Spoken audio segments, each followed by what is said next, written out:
All right, let's be real. If your game is starting to feel more like a slideshow, your first thought is probably, wow, I need a new graphics card. But here's the thing, you probably don't. So before you go and drop 800 bucks on an upgrade, there are at least 10 settings that you can turn off in basically every game that will give you a smoother experience instantly. We'll start with the simple, obvious FPS killers, and then the closer that we get to 10, the more sneaky and the more hidden the performance drainers become. So if your game is laggy, check these settings first. So the first thing that we're going to check is motion blur, and inside of Arc Raiders you can scroll down into graphics and turn off motion blur. They do have a motion blur intensity, just turn that crap off. It makes everything smeary, tanks your FPS, and honestly it just looks bad. Turn it off and your game will feel sharper immediately. Next is Chromatic Aberration. This is the fake cinematic red and blue fringe effect on the edges of your screen. It's not helping you see enemies, it's helping your GPU cry. So turn it off and stop playing through a fake camera lens. Luckily, Arc Raiders doesn't have this effect built in, but a ton of other games do. Be sure to just turn that off. Next, we have depth of field. It is great in movies, but it's just terrible in games. You don't need your weapon sharp, but the guy shooting at you blurry. Turn it off so everything stays crisp across the entire scene. Film grain is another one of those add-ons where some dev somewhere thought, you know what would make this 4K masterpiece better?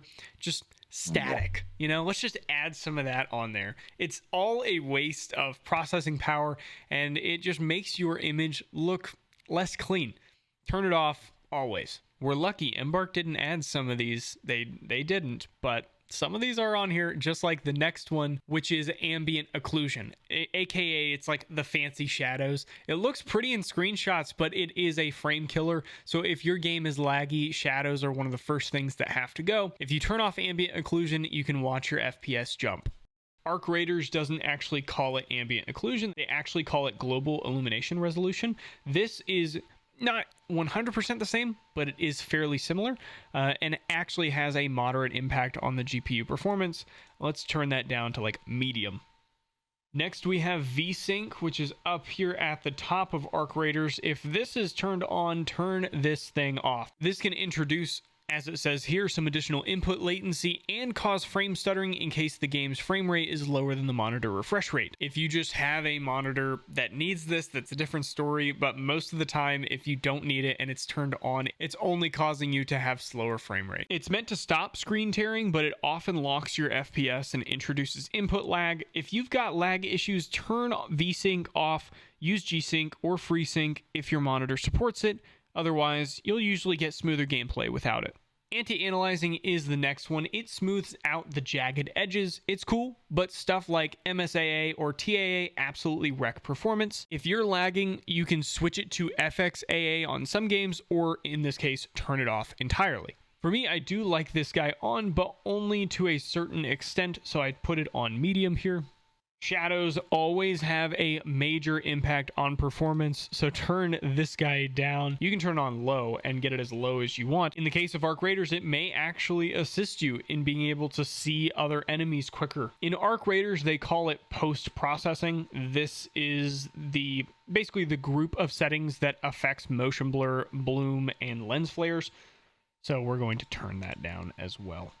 Reflections also have a bit of impact on your GPU. If you turn this down from epic to medium or low, you will see an increase in FPS. Foliage I already have on low. It just helps to see enemies sooner, because if you have foliage turned on, more bushes, more trees are going to be showing, making it harder for you guys to see other people. I've seen that having texture turned down actually hurts you more than it hurts the computer. Basically, the resolution of terrain really matters when you are deciding distance, how far somebody is, how close they are to you. So I've always left this guy at epic, and I've seen very little, FPS drops from texture itself. Effects is in the same boat. I leave texture and effects both on epic, and this normally just helps me have a better looking game while not sacrificing frames. Ray tracing is normally a huge hog of frames, and in this case it's set to dynamic epic. We're going to want to turn that we could turn it to static. It has the smallest performance costs. Dynamic at low settings will still have light bouncing across the scene and across the environment, but going from low to epic uses way more ray tracing, so basically way more rays of light bouncing across the scene. But even having it turned on dynamic at all will still have an impact on your CPU. So it's best to leave it at static if you need more frames.